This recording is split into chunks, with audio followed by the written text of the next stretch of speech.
아무리 준비해도 막상 닥치면 허탈한 게 퇴사라는 순간입니다. 특히 50대에 퇴사하고 나면 머리로는 언젠가 올 일이었다 해도 가슴은 다르게 반응하더군요.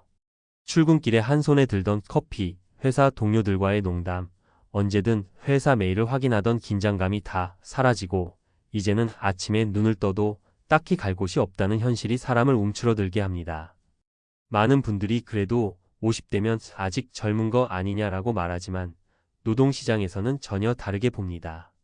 이 나이에 이력서 내면 면접도 어려울 뿐 아니라 들어가더라도 처우가 예전과는 비교가 안 됩니다. 50대에 퇴사하고 무직이 되면 내 마음이 제일 먼저 무너지고 그게 가족에게까지 전해지더라고요. 어느 날 집에서 소파에 앉아 TV를 멍하니 보다 문득 깨달았습니다. 나는 지금 내 삶에서 주인공이 아닌 관객이 돼버렸구나. 50대 이후의 삶은 이렇게 흘러가면 안 된다는 생각이 들었어요. 많은 분들도 비슷한 생각을 하실 겁니다. 그래서 오늘은 이 문제를 좀 더 현실적으로 들여다보고 어떻게 준비하고 극복할 수 있을지 나눠보려 합니다. 먼저 50대 퇴사 후 무직 상태가 우리에게 던지는 냉혹한 현실부터 짚어보죠. 사실 직장을 잃는 건 돈을 잃는 문제만이 아닙니다. 사회적 역할이 사라지고 스스로의 존재감이 약해지죠. 가정에서조차 권위가 흔들립니다. 이제 집에서 좀 쉬어라는 가족의 위로가 오히려 날 무기력하게 만들기도 하고요. 가장 흔한 사례는 이런 겁니다. 회사에서 30년 가까이 열심히 일하다가 갑자기 명예퇴직 권고를 받습니다. 위로금 몇 천만 원을 받았다지만 계산해보면 앞으로의 삶이 막막합니다. 예를 들어 첫 번째 사례는 제 지인이었습니다. 52세에 권고사직을 당했는데 처음엔 이참에 좀 쉬자 싶어 여행도 다녀왔어요. 하지만 석 달쯤 지나니까 돈은 줄어들고 재취업은 안 되고 아내 눈치가 보이기 시작하더랍니다. 이력서를 수십 군데에 넣어도 연락조차 없으니 자존감이 무너졌다고 하더군요. 결국 마트의 알바로 나가면서 스스로를 자책했어요. 이 나이에 이거라도 해야 하나. 두 번째 사례는 더 씁쓸합니다. 55세에 자발적으로 퇴사한 분이었어요. 회사에서 너무 치여 살았다. 내 인생 살겠다면서 나왔는데 문제는 돈 관리가 허술했던 겁니다. 자녀 교육비, 대출 상환, 부모 병원비까지 맞물려서 생활비가 빠져나가는 속도가 상상을 초월했습니다. 결국 2년 만에 돈이 거의 바닥나서 친척들에게 돈을 빌리기 시작했고 인간관계가 엉망이 됐습니다. 지금은 지방 소도시에 내려가 일당직을 전전하고 있습니다. 세 번째 사례는 조금 다릅니다. 50대 초반에 퇴사한 후 재취업을 위해 자격증 공부를 시작한 분이었어요. 처음엔 가족이 많이 응원했는데 시간이 길어지자 지치더랍니다. 자격증을 따도 경력직 우대가 아니면 50대라는 나이가 걸림돌이 돼서 생각처럼 일이 풀리지 않았어요. 나는 아직 할 수 있다는 마음가짐이 중요한 건 맞는데 현실에서 부딪히는 벽이 너무 높았던 거죠. 결국 이분도 소규모 창업을 시도했지만 자금 압박과 경험 부족으로 1년 만에 접었습니다. 이런 사례들을 보면 느끼는 게 하나 있어요. 50대 이후 퇴사는 단순히 이직의 문제가 아니라 삶의 재설계 문제라는 겁니다. 지금까지는 회사라는 울타리가 나를 보호하고 이끌어줬어요. 월급이 나오고 사회적 지위가 보장됐으니까요. 하지만 그 울타리가 사라지는 순간 내 삶을 스스로 디자인해야 하는데 막상 그걸 준비한 사람은 거의 없습니다. 그래서 전문가들은 이렇게 조언합니다. 첫째, 재정 점검이 필수입니다. 퇴직금이 있더라도 당장 쓰지 않고 현금 흐름을 만들 계획부터 세워야 합니다. 퇴직 후 초기 몇 년은 수입이 거의 없을 수도 있으니 지출을 줄이고 생활 패턴을 바꿔야 해요. 둘째, 심리적 준비가 중요합니다. 50대의 가장 큰 위험은 돈이 아니라 자존감의 붕괴예요. 나는 누구인가? 무슨 가치를 지닌 사람인가? 이 질문을 스스로 답할 수 있어야 변화에도 버틸 힘이 생깁니다. 무료 강좌나 지역 커뮤니티 활동, 봉사 같은 작은 참여라도 꾸준히 해야 합니다. 셋째, 현실적인 재취업 전략이 필요합니다. 50대가 40대와 경쟁하는 건 불리합니다. 대신 자신의 경력과 강점을 살려 틈새 시장을 찾아야 합니다. 예를 들어 경력 상담, 코칭, 전문 프리랜서, 컨설팅, 혹은 단시간 파트타임 등 다양하게 분산해서 수입원을 만드는 전략이 유효합니다. 또 하나 중요한 건 가족과의 대화입니다. 퇴사 전후로 가족이 느끼는 불안도 상당합니다. 앞으로 어떻게 살 거야? 이 질문이 다정한 관심이 아니라 부담이 될 수 있죠. 솔직하게 계획을 나누고 필요하면 가족도 생활 패턴을 조정해야 합니다. 혼자 끌어안지 말고 나누는 게 필요해요.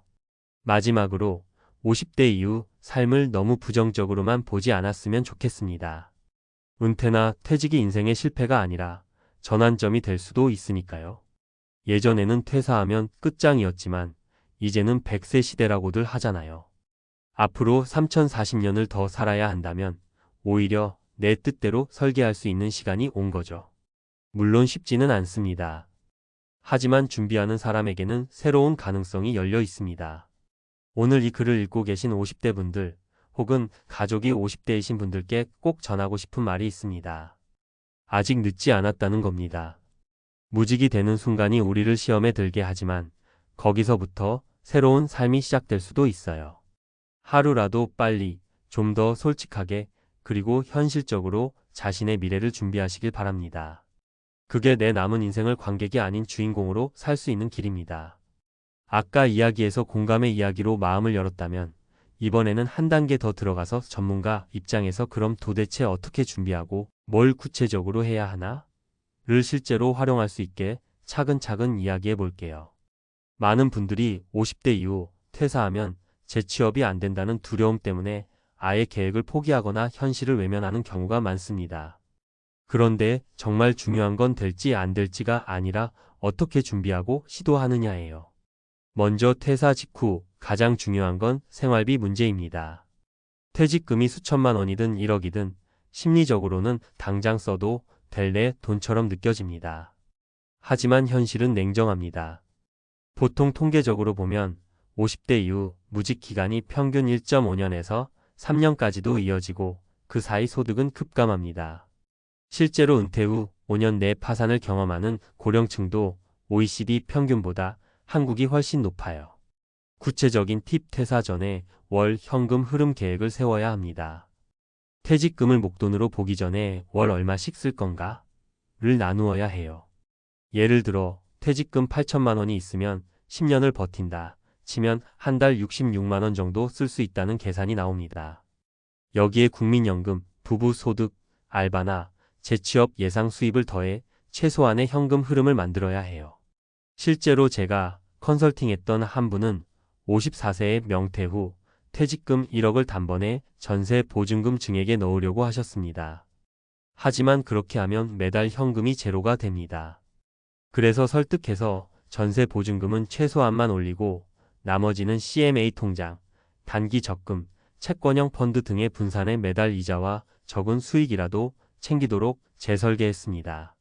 덕분에 매달 약 30만 원 수준의 이자, 흐름을 확보하고 국민연금과 알바 수입을 더해 월 150만 원 지출 플랜을 짜서 7년은 안정적으로 설계했어요.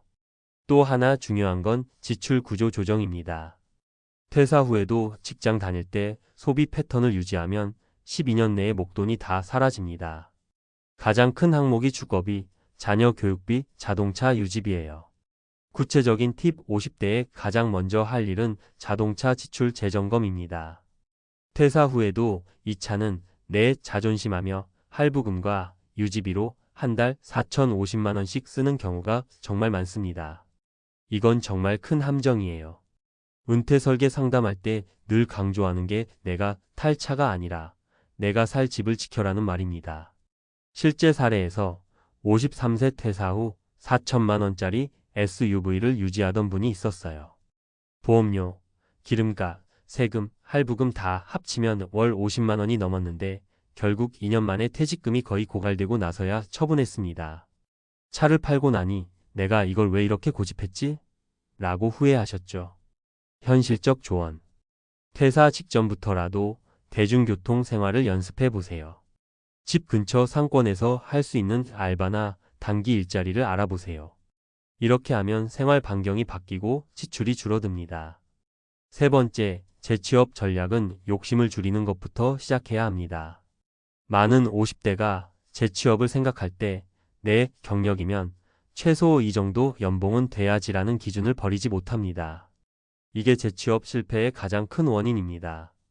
전문가 팁: 50대 이후에는 단일 고소득 정규직을 구한다는 생각을 버리세요. 대신 복합 소득 모델을 구상해야 합니다. 파트타임 알바, 프리랜서 연금 등 여러 수입원을 합산해 매달 생활비를 충당한다. 본업을 낮춰서 들어가고 추가 소득을 위해 자격증 강의, 온라인 판매, 농업 기촌 등 부업을 탐색한다. 예를 들어 실제로 56세에 퇴사한 한 분은 기존 제조업 공장에서 500만 원 이상 벌던 생활을 버리고 경비원 알바월 160만 원, 온라인 중고 거래월 30만 원, 그리고 국민연금 예상액월 70만 원을 합산해서 총 월 260만 원을 맞췄어요. 삶의 질은 달라졌지만 돈 걱정이 줄었다고 말씀하셨습니다. 네 번째, 자격증과 재교육 전략도 현실적으로 접근하세요. 많은 분들이 퇴사 후 무작정 자격증 공부부터 시작합니다.